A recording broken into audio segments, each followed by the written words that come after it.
Hi friends, welcome to Vijayamma kitchen. Hi అందరికీ నమస్కారం. Welcome to my kitchen. ఈరోజు lemon rice చేస్తాం అనుకున్నాను.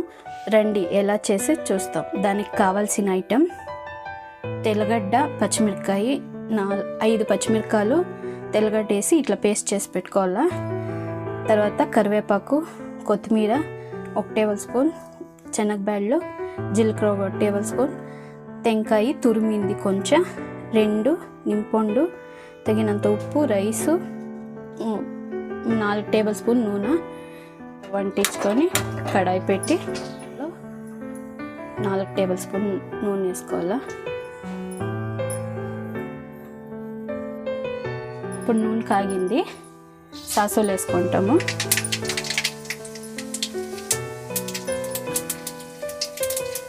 తర్వాత జీలకర్ర వేస్తాము. ఇంకా శనగబ్యాళ్ళు.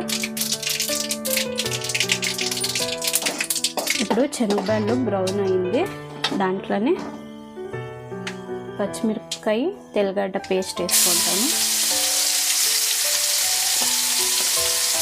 అది కొంచెం ఫ్రై కావాలా. పచ్చి వాసన పోయే వరకు ఫ్రై చేసుకోండి.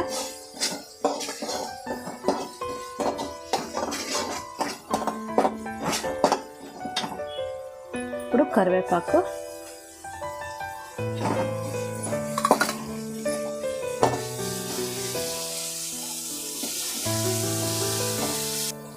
ఇప్పుడు కరివేపాకు వేగింది, దాంట్లోనే తురిమిన టెంకాయ వేసుకోండి.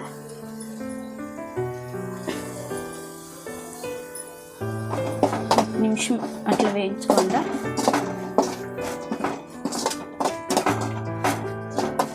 టెంకాయ వేగింది, దాంట్లోనే ఉప్పు వేసుకుంటాము కొంచెంగా.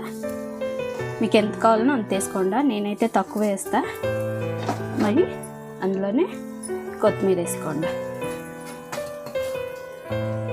ఇప్పుడు నింపొండు ఉంది కదా, దాన్ని ఇట్లా బాగా ప్రెస్ చేసుకుంటుంటే దీంట్లో జ్యూస్ బాగా వస్తుంది. ఇప్పుడు ప్రెస్ చేసినాక ఎట్లా వస్తూ ఉంది జ్యూస్ అనేసి.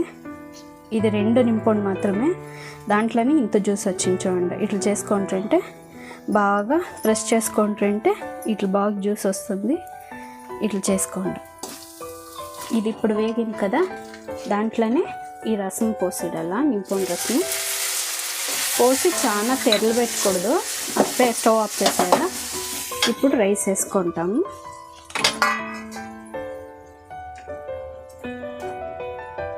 ఇప్పుడు అన్నం వేసినాం కదా, దాంట్లోనే కొద్దిగా పసుపు పొడి వేసుకుంటాము.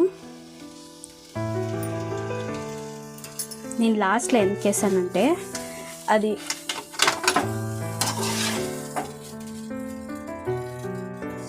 చూడండి బాగా కలిపినాను. పోసి వేసినాక అంతే, రెడీ అయ్యింది లెమన్ రైస్. ఈ వీడియో మీకు నచ్చిందంటే లైక్ చేయండి, షేర్ చేయండి, సబ్స్క్రైబ్ చేయండి, పక్కనే ఉన్న బెల్ బటన్ ప్రెస్ చేయండి.